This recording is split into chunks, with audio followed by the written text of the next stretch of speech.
बहू। रंजना कभी ब्रश नहीं करती थी। उसे कितनी बार उसके माँ बाप ने डांटा, लेकिन उसका कोई असर उस पर होता ही नहीं था, जिस कारण से उसके दांत पीले पीले हो जाते हैं। शादी के बाद अरे बहू, वैसे तो तुझ में कोई कमी नहीं है, पर तेरे दांत दांत इतने पीले कैसे हैं बेटा? कैसे मतलब? कोई सर्जरी थोड़ी ना कराइए। वो तो क्या नाम, मैं ब्रश नहीं करती थी तो पीले हो गए। अब क्या करूं? आप कहें तो लाल करवा लूं या फिर काले? यार ये क्या है, क्यों माँ से लड़ रही हो? लड़ रही हूँ? अरे मैं लड़ रही हूँ या ये बोल रही है कि दांत पीले हैं, पीले।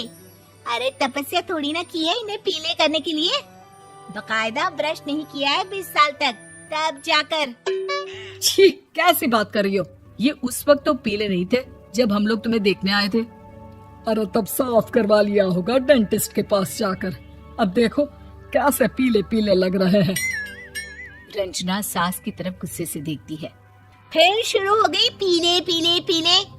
अरे पीले तो तब भी थे जब मेरे हाथ का रसगुल्ला उड़ा उड़ा कर खा रही थी और बोल रही थी, लड़की नहीं गुणों का खजाना दे रहे भाई साहब आप। खैर, अब वो लोग करते भी तो क्या करते, पीले दांत वाली बहू पल्ले पड़ी थी तो झेलना तो था ही। एक दिन कीर्तन में रंजना गाना गा रही थी।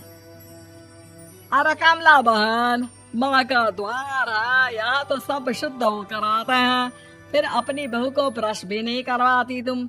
दूर से पीले पीले दांत भक्ति में बाधा उत्पन्न कर रहे हैं। अरे कोई 2 साल की बच्ची थोड़ी ना लेकर आई हूँ मैं बहू बनाकर। अच्छी खासी लड़की है, अरे कैसे करवाऊं ब्रश? ये तो उसे खुद करना चाहिए ना। अब माँ बाप तो इसके जैसे तैसे निपटा दिए, ये नहीं सोचा कि सास कैसे संभालेगी। सास बहू को लेकर घर आ जाती है, लेकिन सोच लेती है कि अब इसे लेकर कहीं नहीं जाएगी। अगले रोज बहू कहती है, अरे क्या हो गया, मंदिर नहीं जाना क्या? कीर्तन का वक्त हो रहा है। मेरी मधुर वाणी से कान्हा जी जागते हैं और सोते हैं। आप तो जानती है ना उनकी भक्ति में कितना मन लगता है मेरा। वो क्या है ना, तबीयत ठीक नहीं लग रही है मेरी, आराम करूंगी मैं। तबीयत ठीक नहीं लग रही?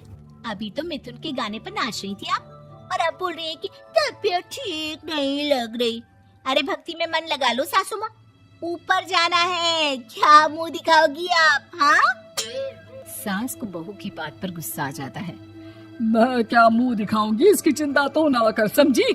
अपने मुंह की चिंता कर, जो ये पीले पीले दांत लेकर हर जगह पहुंच जाती है। पता है लोग कितना मजाक बनाते हैं। ना जी ना, मैं नहीं जाना कहीं तेरे साथ। तो ये बात है, कोई ना, मत जाओ, मैं अपने कमरे में ही बैठकर भक्ति कर लूंगी।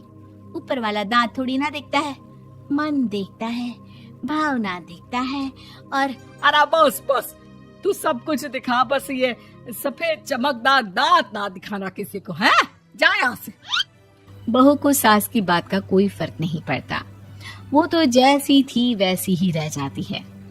सुबह नहाकर किचन में खाना बनाना, फिर खाना खाना, कीर्तन भजन करना और सो जाना। एक दिन, माँ जी मैं सहेली के घर जा रही हूँ, शाम को लेट आऊंगी। हाँ हाँ, तो जाना, मैंने कौन सा तेरी आरती करनी है घर पर बैठकर। रंजना सहेली के घर जाती है, जहाँ वो पार्टी में जाने की तैयारी कर रही होती है। अरे शिखा, कहाँ जाने की तैयारी कर रही है? मैं गलत वक्त पर आ गई क्या? अरे नहीं यार, उल्टा सही वक्त पर आई है। मैंने ये साड़ी और ज्वेलरी निकाली है यार, शाम को इनके ऑफिस की एक पार्टी में जाना है। बताना कैसा लग रहा है ये सब? नहीं यार, इस ड्रेस के साथ तो वो वाली ज्वेलरी अच्छी लगेगी। हाँ हाँ सही बोल रही है, मैंने ध्यान ही नहीं दिया। वैसे तो हमेशा से मस्त फैशन सेंस रखती है। तो बड़ा जाती होगी ना पति के साथ पार्टी में। रंजना कुछ नहीं बोलती, बस सोचती है कि यार काश ये बात सही हो जाती, पर मैं क्यों नहीं जाती पार्टी में? क्या इन लोगों की कोई पार्टी होती नहीं होगी? रंजना घर आती है और रात में पति से सवाल करती है, एक बात बताइए, आप मुझे किसी पार्टी में क्यों नहीं ले जाते? क्या आपके यहाँ ऑफिस में पार्टी नहीं होती? पति बेचारा क्या कहता कि दांत पीले हैं तुम्हारे इसलिए। अरे कोई पार्टी होती नहीं हम लोगों के ऑफिस में, तो कहाँ से लेकर जाऊं?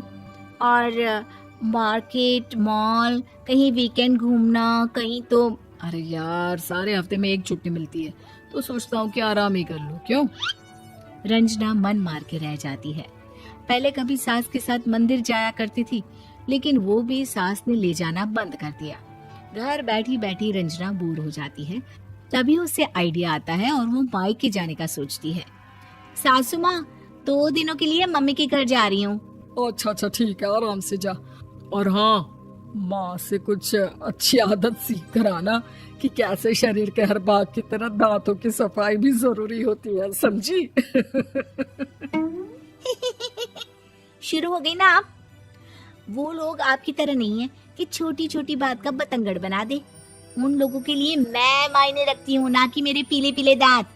रंजना माँ को बिना बताए उन लोगों को सरप्राइज देती है, लेकिन जैसे ही वो दरवाजे पर पहुंचती है, अंदर देखती है कि घर वाले कहीं जा रहे होते हैं। अब माँ, काश रंजना दीदी के दांतों वाली प्रॉब्लम नहीं होती, तो वो भी हम लोगों के साथ चलती ना बुआ जी की बेटी की शादी में। हाँ बेटा, लेकिन अब उसे कौन समझाए कि उसको उसके पीले दांत नहीं दिखते, लेकिन उसके आसपास के लोगों को कितना एम्बैरेसिंग फील कराते हैं। मुझे तो कितनी बार उसके स्कूल की टीचर ने शिकायत की कि उसके साथ कोई लड़की बैठना भी नहीं चाहती, और ना ही कॉलेज में कोई उससे बात करना चाहता था। लेकिन पता नहीं क्यों उसे ये बात समझ में ही नहीं आती। कोई कमी नहीं है उस लड़की में, बस यही कि दांत पीले हैं। वो तो भला हो जीजा जी और उनकी माँ का, जो दीदी को जैसी है वैसे ही रखा हुआ है। रंजना को अपने घर वालों की बात सुनकर बहुत दुख होता है। वो सोचती है कि वो क्या करे, लेकिन फिर वो सीधा डेंटिस्ट के पास जाती है, अपने दांत चमकाती है और कसम खाती है कि वो रोज ब्रश करेगी। अरे क्या हो गया?